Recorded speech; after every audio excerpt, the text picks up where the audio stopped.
Olá pessoal, tudo bem? Vamos hoje para a nossa primeira aula sobre o tópico base e dimensão de espaços e subespaços vetoriais. Bom, na aula de hoje então a gente vai iniciar esse tópico, fazer vários exemplos. Então vamos colocar aqui primeiramente na tela cheia. Bem, eu vou começar com uma definição é, do que a gente chama o que a gente chama de base de um espaço vetorial. Bom, então a gente começa com um espaço vetorial V sobre R, né? E eu digo que um subconjunto beta que contém n vetores de V, ou três pontinhos um n, a gente diz que ele é uma base de V, né? Se as seguintes condições forem satisfeitas. Beta é um conjunto linearmente independente, Li, né? E beta ele gera o meu espaço vetorial. Né? O espaço vetorial, ou melhor, o subespaço vetorial gerado por esses n elementos é de fato todo o espaço vetorial V. Então, qualquer subconjunto de um espaço vetorial que satisfaz essas duas condições, né, o conjunto LL e ele gera o meu espaço vetorial, a gente diz que ele é uma base. Tá certo?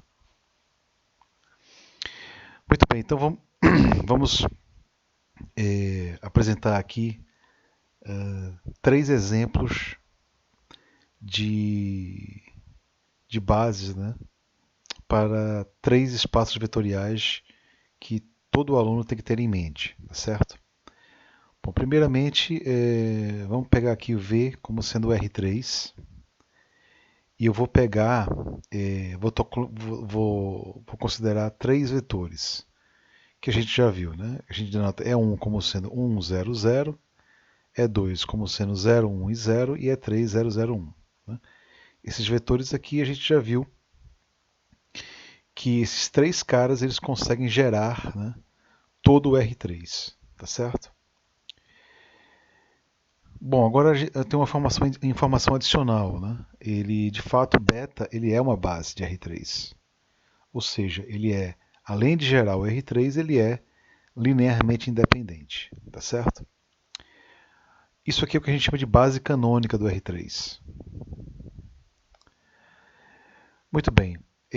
Para verificar que isso é uma base, a gente já mostrou anteriormente, né, que beta, esses três vetores, ele gera todo o R3, né? Vou lembrar isso que a gente fez, né? Vamos lembrar que qualquer vetor em R3, x, y, z, ele pode ser escrito como sendo uma combinação linear dos vetores E1, E2 e E3, né? Certo? Por causa dessa linha aqui, né? Bom, como x, y, z é um arbitrário, então a gente mostra então por essa linha que o meu conjunto beta ele gera todo o meu espaço R3. Então, isso aqui a gente já tinha visto, eu só relembrei aqui a vocês. Agora tem uma informação adicional, a gente afirma que isso aí é uma base, ou seja, além de ele gerar todo o R3, ele é linearmente independente, esse conjunto beta. Bom, da aula passada, a gente sabe que é um conjunto linearmente independente, é aquele conjunto, né, que a combinação linear nula, a gente vai verificar agora que o beta é Li. Para verificar que ele é Li, a gente tem que verificar que se tem uma combinação linear nula, né, os escalares que fazem parte dessa combinação linear, todos têm que ser nulos. Isso é dizer que o conjunto é Li. Né? Então vamos verificar que beta é Li. Vou pegar uma combinação linear nula desses três vetores. Né? Essa combinação linear nula, obviamente, que é igual a x1, x2, x3. Né? Essa combinação linear pela natureza dos vetores E1, E2 e E3, né? Isso daqui é igual a x1, x2, x3. Né? Bom, se essa combinação linear nula é se somente se o vetor é nulo. Né? Então, obviamente que a única combinação linear nula possível desses vetores E1, E2 e E3 é aquela cujo os escalares que fazem parte dessa combinação linear devem ser todos nulos, né? Isso mostra então que o meu vetor, o meu subconjunto beta, ele é linearmente independente e, portanto, beta, esse conjunto aqui formado pelo E1, E2 e E3, é uma base de R3. Certo? A gente chama isso aí de base canônica. Né? Canônica no sentido que é a natural. Né? A gente vai ver mais para frente que a gente pode existir outros tipos de base, né? Mas a gente chama essa de a canônica. Vou deixar um exercício para vocês generalizarem esse exemplo para o espaço Rn, onde n é qualquer número natural, maior ou igual a 1. Certo?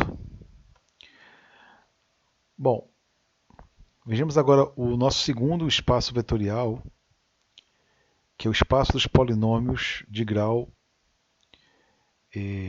menor ou igual a k. Né? A gente já viu que esse é um espaço vetorial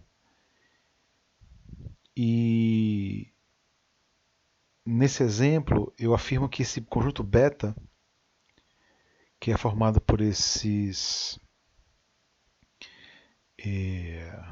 vetores, por esses polinômios, 1, x1, né? xk-1 até xk, né? Esses k mais 1 polinômios, né? É uma base de V. Tá certo? Essa aqui a gente chama de base canônica do espaço dos polinômios de grau menor ou igual a k. Muito bem, a gente já viu que esse conjunto beta ele gera o meu espaço V.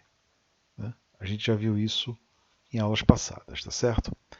Bom, para verificar que esse conjunto beta é uma base, resta então mostrar que ele é linearmente independente. Bom, que ele é linearmente independente, isso é claro, né? Por quê? Porque se eu pego uma combinação linear nula desses vetores aqui, né, o que acontece? Eu estou dizendo que a combinação linear nula desses vetores significa esta linha aqui. Né? Significa que A1 multiplicado pelo esse primeiro vetor, mais A2 multiplicado pelo esse segundo vetor, e assim por diante, até o AK mais 1 multiplicado pelo vetor xk, né? Quando eu somo, combinação linear nula é dizer que este polinômio é nulo. Né? Ou seja, esta função aqui é nula para todo x número real. Bom, a gente sabe, né, que um polinômio ele vai ser nulo se e somente se, né, os seus coeficientes devem ser todos nulos. Quem são esses coeficientes do meu polinômio? É o A1, o A2, 3 pontinhos o AK e o AK mais 1. Né? Portanto, esta combinação linear é nula se somente se todos os meus escalares A1, A2 até o AK mais 1 devem ser todos nulos. Isso significa o quê? Isso significa que se eu tenho uma combinação linear nula desses elementos daqui de beta, essa combinação linear nula deve ser tal que todos os escalares que fazem parte dessa combinação linear devem ser nulos. Ou seja, o meu conjunto é LI. Certo? Bom, essa é a chamada base canônica do espaço dos polinômios de grau menor ou igual a k. Por que é canônica? Porque a gente já, enfim, esse conjunto beta, né, é o conjunto mais natural que você pode pensar para ser uma base do espaço desses polinômios de grau menor ou igual a k.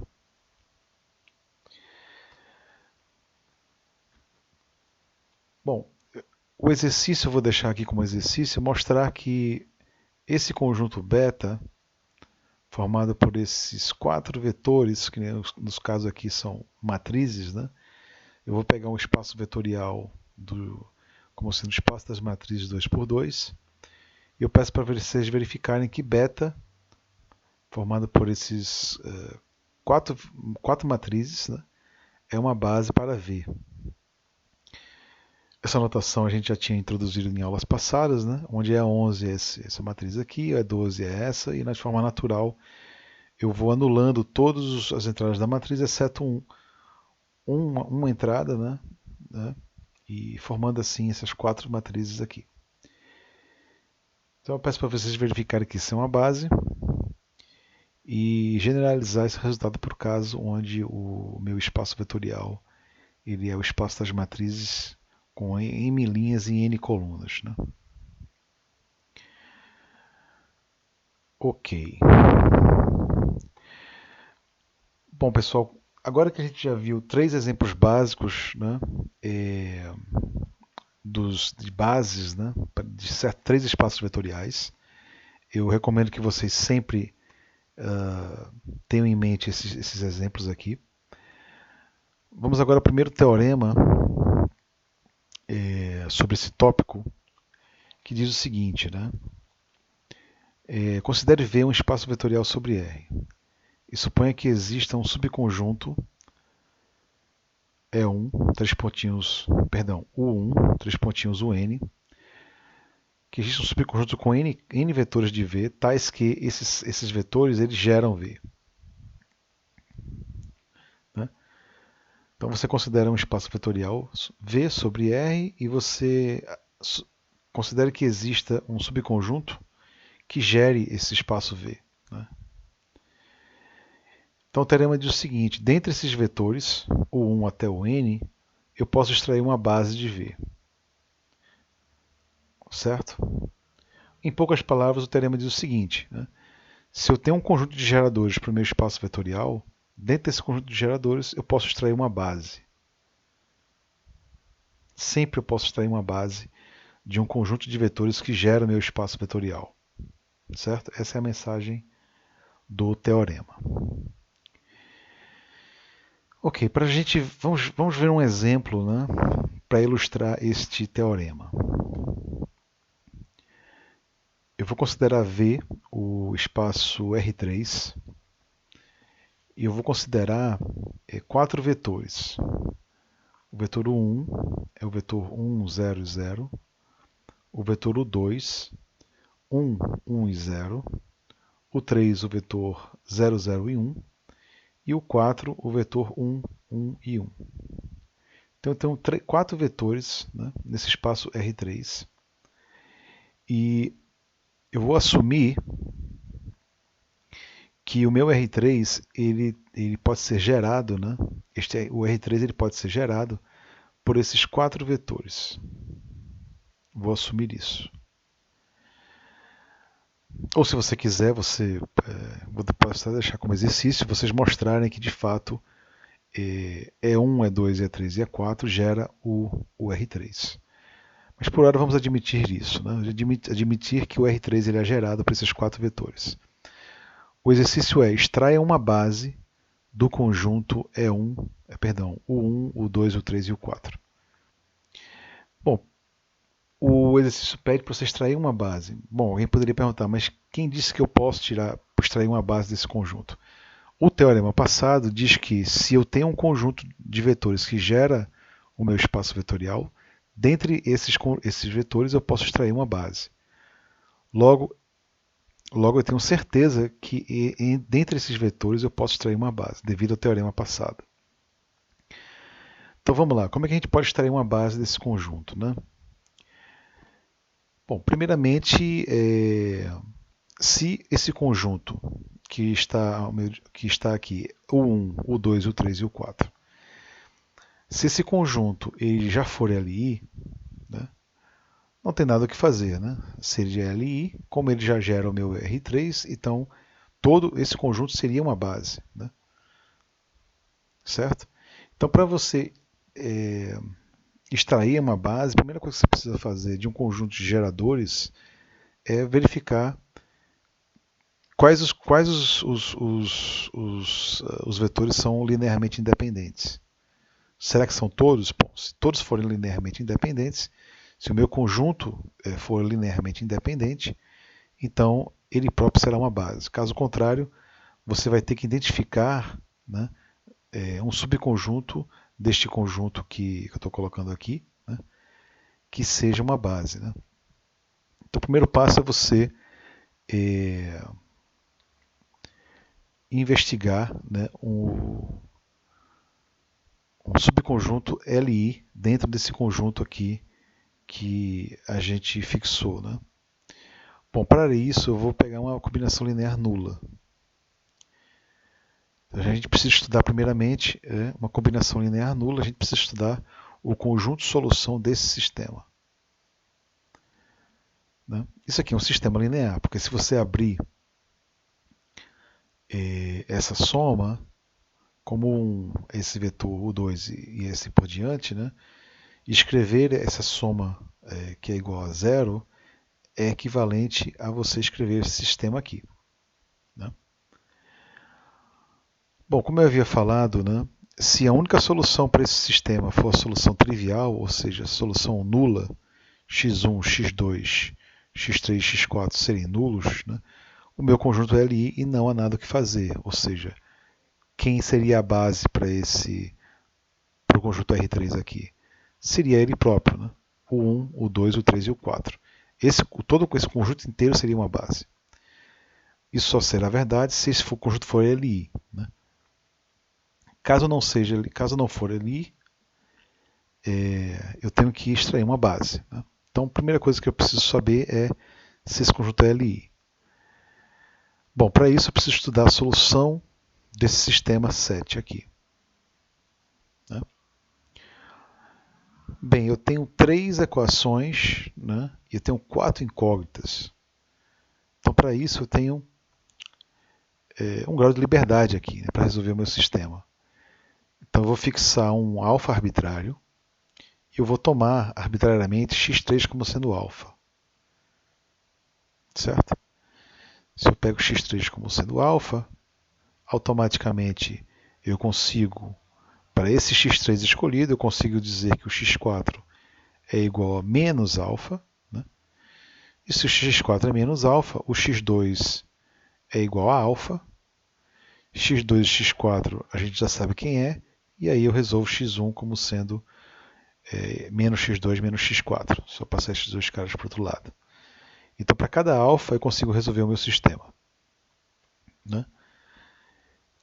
Foi o que a gente fez aqui. Né? Para cada alfa arbitrário, você toma x3 igual a alfa, e você resolve o sistema 7 tomando x4 como sendo menos x3, né? E por conseguinte, como x3 é alfa, né? x4 vai ser menos alfa. O x2, como é menos x4, né? Então ele vai ser, x2 vai ser alfa, né? E como x1 mais x2 mais x4 é igual a zero, essa informação vem da primeira linha aqui, né? Como x2 mais x2 mais x4, x1 mais x2 mais x4 é igual a zero, eu tenho que x1 tem que ser nulo. Né? Portanto, eu faço isso para cada alfa. Né? Portanto,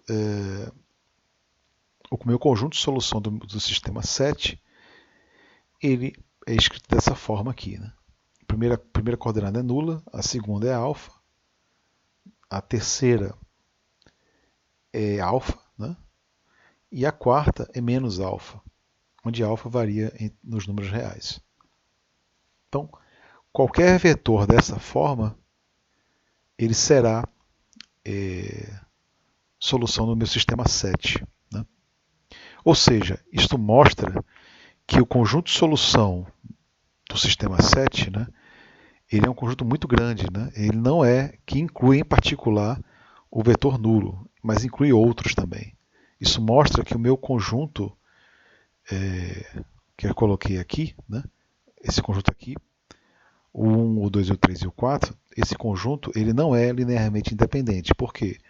Porque existem combinações lineares nulas, mas onde os coeficientes, né, os escalares, não são totalmente nulos. Por exemplo, dessa nossa análise aqui, eu posso pegar, por exemplo, alfa igual a 1, e eu sei com certeza que esse vetor é uma solução do meu sistema. Né?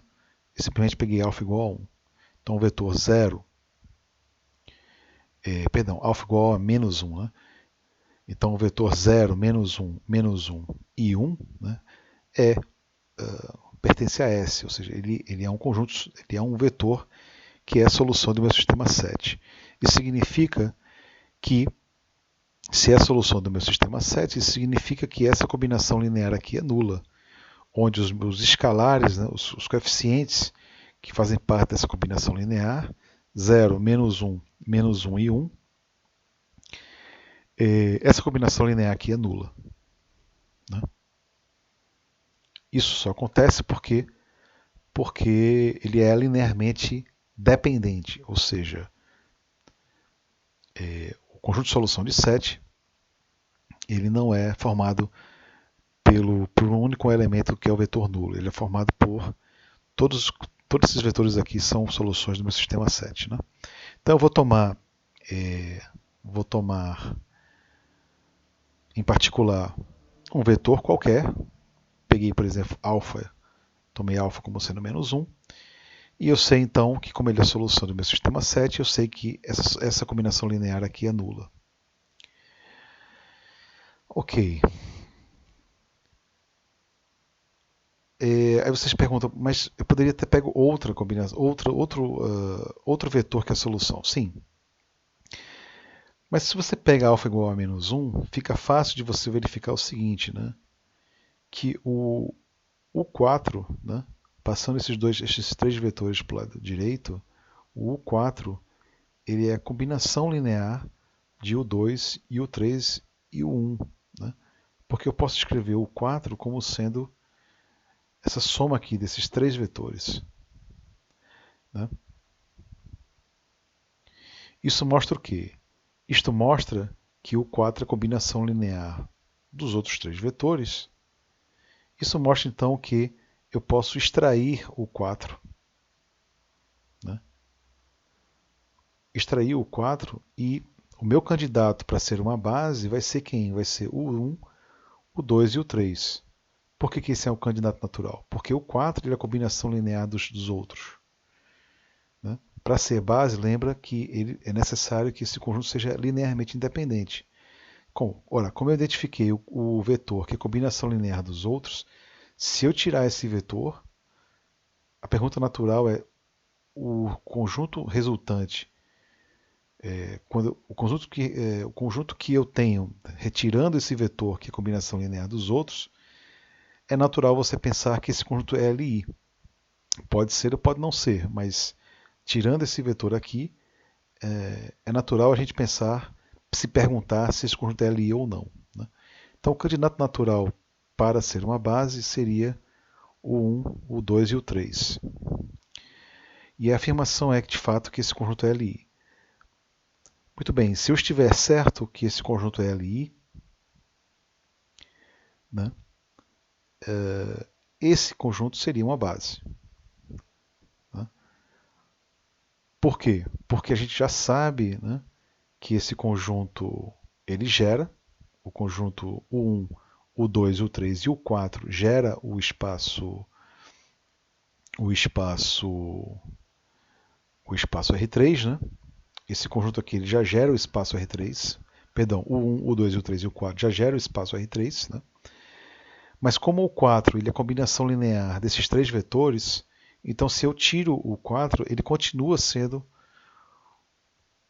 esse conjunto, o conjunto resultante, o 1, o 2 e o 3, ele continua sendo um sistema, um conjunto de geradores do meu espaço vetorial, do R4, né? Perdão, do R3 aqui. Né? Então, se eu tiro o vetor que é a combinação linear dos outros, né, esse cara aqui, esse conjunto, ele continua gerando o R3. Né? Bom, então a minha afirmação é que isso aí é uma base, ou seja, ele é linearmente independente, porque ele já gera o R3. Então eu quero verificar simplesmente que esse conjunto ele é linearmente independente. Para verificar que ele é linearmente independente, você faz o quê? Você analisa uma combinação linear nula e tenta mostrar que a única possibilidade dessa combinação linear nula acontecer é que todos os coeficientes dessa combinação linear são nulos. Se isso for verdade, o meu conjunto é LI. Caso não, o conjunto é linearmente dependente. Bom, para analisar então a minha afirmação, eu vou pegar uma combinação linear nula. Então vou pegar escalares x1, x2 e x3 que realizam essa combinação linear aqui.